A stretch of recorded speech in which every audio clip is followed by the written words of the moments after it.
এই জিনিসটি হলো ক্যাপাসিটার। এটি হলো 40 মাইক্রোফ্যারাডের ক্যাপাসিটার। তো ক্যাপাসিটার বিভিন্ন ধরনের হয়। তো এই জিনিসটির নাম হলো মূলত মাইক্রোফ্যারাড। বিজ্ঞানী মাইক্রোফ্যারাড এই জিনিসটি আবিষ্কার করেছিল। তো এর কাজ কি আমি আপনাদের একটু বলি। এর কাজ হলো, যেরকম আমাদের বাসাবাড়িতে যে ব্যাটারিগুলো ব্যবহার করা হয়, সেই ব্যাটারিগুলো চার্জ হতেও অনেক দীর্ঘক্ষণ সময় লাগে, আবার ডিসচার্জ হতেও দীর্ঘক্ষণ সময় লাগে। আর এই জিনিসটার কাজ হলো বিদ্যুৎকে সাময়িক সময়ের জন্য ধরে রাখে।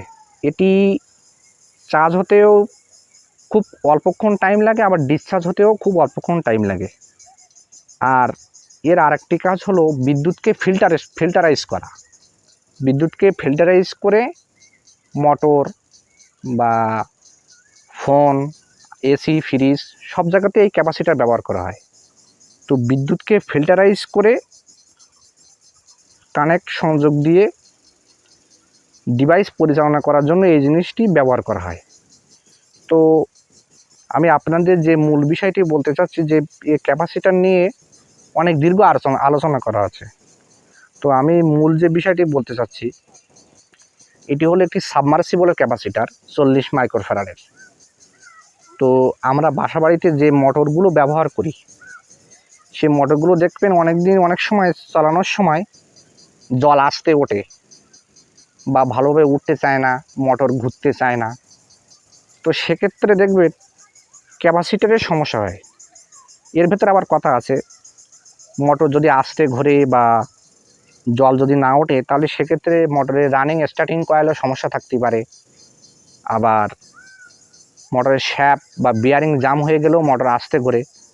তো আপনি যদি দেখেন যে মোটরের বিয়ারিংয়েও কোনো সমস্যা নেই, আবার মোটর কোনো স্টার্টিং বা রানিং কয়েলেও সমস্যা নেই, তো মোটর আসতে গেছে, তাহলে সেক্ষেত্রে আপনারা এই ক্যাপাসিটারটি পরিবর্তন করে দেবেন। কারণ যখন ক্যাপাসিটারের কর্মদক্ষতা কমে যায়, তখন মোটরের কর্মদক্ষতাও কমে যায়। তো ক্যাপাসিটারটি পরিবর্তন করে দিয়ে দেখবেন মোটরটি আবার পূর্বের মতো কর্মদক্ষতা ফিরে পেয়েছে। তো আপনারা সাধারণত যে বিষয়টি আমি বলতে চাচ্ছি, যে ক্যাপাসিটার নির্বাচন করবেন কি করে। ক্যাপাসিটার নির্বাচন করার জন্য মূলত একটি বড় সূত্র আছে। তো যেরকম আমরা যে বাসাবাড়িতে যে 1 হর্স পাওয়ার মোটরগুলো ব্যবহার করি, 1 হর্স পাওয়ার মোটরগুলো ব্যবহারের জন্য অনেক সময় 20 মাইক্রোফ্যারাডের ক্যাপাসিটার ব্যবহার করা হয়। আবার 1.5 হর্স পাওয়ার মোটর ব্যবহার করার সময় 25 মাইক্রোফ্যারাডের ক্যাপাসিটার ব্যবহার করা হয়, বা এর ঊর্ধ্বে বিভিন্ন রকম আছে। তো ক্যাপাসিটার যে এটা হলো পুরাতন বা নষ্ট ক্যাপাসিটার।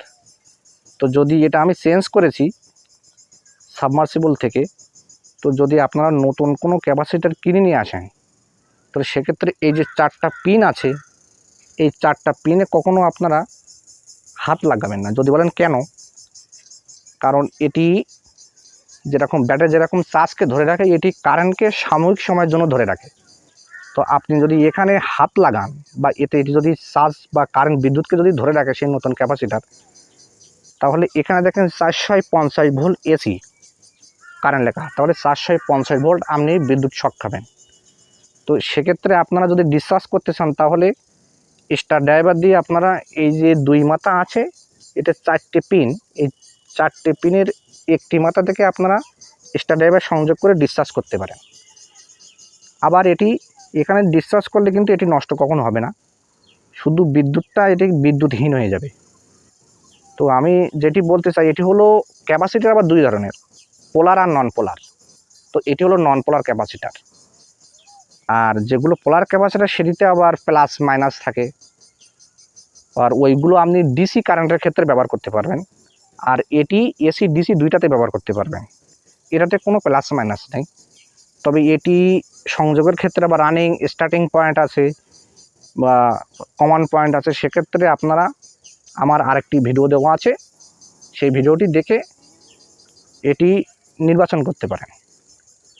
তো যদি মোটরে যদি কখনো দেখেন যে মোটরের গতি বা রানিং পয়েন্ট কমে গেছে, সেক্ষেত্রে আপনার এই ক্যাপাসিটরটি পরিবর্তন করবেন, তাহলে মোটর নষ্ট কম হবে বা মোটর নষ্ট হয়ে যাওয়ার সম্ভাবনা কম থাকবে।